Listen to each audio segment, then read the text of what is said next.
It's a remnant of the war. It's a dish that I think Koreans have reclaimed. In my family especially, Pudecigae is a feast. My name is Eric Kim. I'm a cooking columnist for the New York Times, and I developed 10 recipes that I consider essential to me. I sort of describe them as my desert island Korean feast. So I definitely overthought this list. First of all, I've been thinking about it for years, even before I was even at the Times. I was like, someday I hope I can do the Korean one. I knew Pudecigae had to be one of the 10 because I think it tells such a big story. Pudecigae translates to army base stew. It really is just a hot pot of wonderful ingredients. You dump everything in the pot, you pour water over it, you bring it to a boil, and then you add noodles and a slice of cheese, and that's it. Sorry, I wish it was more lyrical, but there isn't much to it, and that's why I love it. What you're actually doing is assembling everything in the pot first. Slicing some onion, daikon. This is homemade kimchi that I brought, that I made myself, really proud of. I'll show you in a second. It's a dish that has many ghosts. After the war, it's with the leftover army rations from these US camps. You would take those army rations that were left over, Spam, canned Vienna sausages, like stuff like that. You would take all of that and create a stew out of it. And so I think for older generations who think of Pudecigae, they think of the trauma of the war.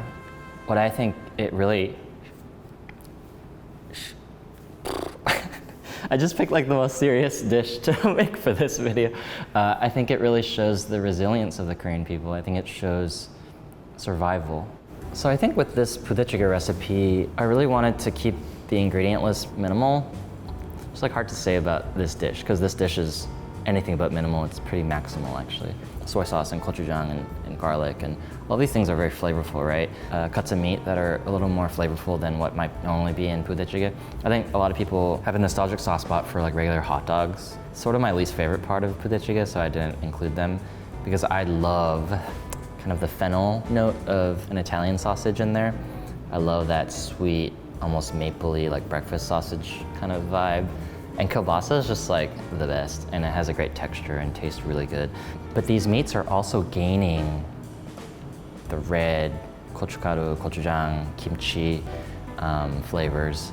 And there's nothing like a piece of Spam that's been boiled in kimchi juice. It's just like a different kind of ethereal. This is exactly half a gallon, and I made a single head of Napa cabbage kimchi, and it fit exactly this. And this is the tongbaechu kimchi. It's number 10 on my list of essential Korean recipes. I just like didn't think that I could do a list of 10 without the kimchi. I think gochugaru is an essential Korean ingredient for sure. It's a specific Korean pepper. It's what I use to make this kimchi. Gochujang. All the changs, the gochujang, which is a Korean pepper paste. Doenjang is a fermented soybean paste. There's also kanjang, which is just soy sauce. The one thing that they bring is this fermented flavor, you know? That resultant broth, just imagine the combination. Make the broth just so packed with flavor. It's one of those bites of food that everyone loves.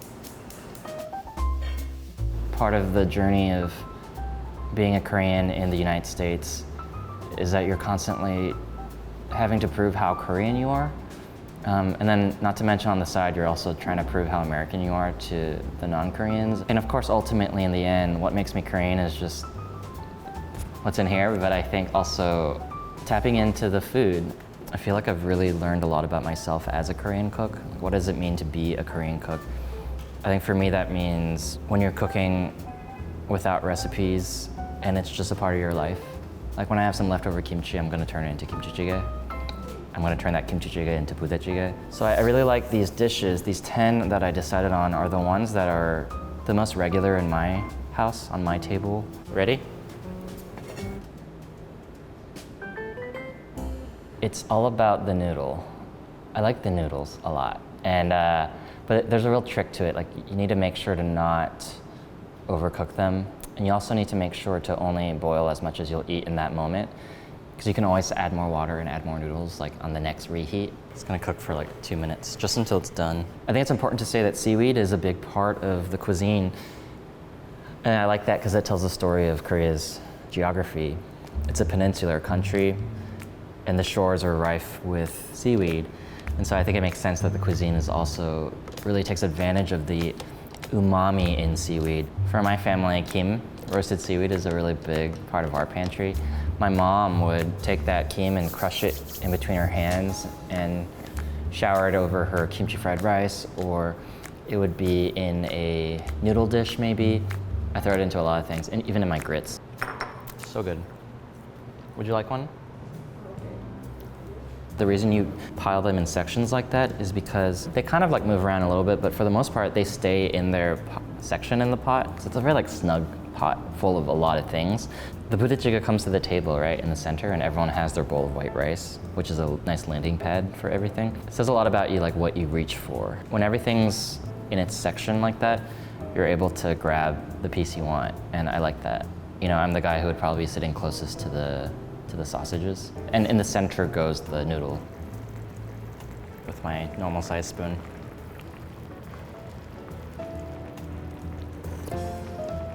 And the noodle specifically, you don't break it up, you leave it in its shape. That keeps it pretty al dente, but also because you want to be able to really like fish it out. And it's over the noodle that I like to do this one slice of American cheese. This is imperative. And in order for the cheese to not just absolutely melt into the soup, it's really important, I think, to do this. Just like, I lay it over the noodles so that it doesn't bleed too much in, and just let it melt. That's like the second best first bite, I would say. It's like taking the noodle with the American cheese and just like slurping that and then chasing it with rice. Guys, it's so good. It's like, I can't wait to feed everyone here. I can't do this interview without talking about the Korean wave, Hallyu. Like, I think this boom in Korean culture, in international recognition of Korean food, of Korean pop music, of Korean cinema, it's a real wonderful moment to be Korean. Again, I've been Korean my whole life, but it's really just now that I feel like I'm sort of like growing into it or leaning into it and feeling very Korean.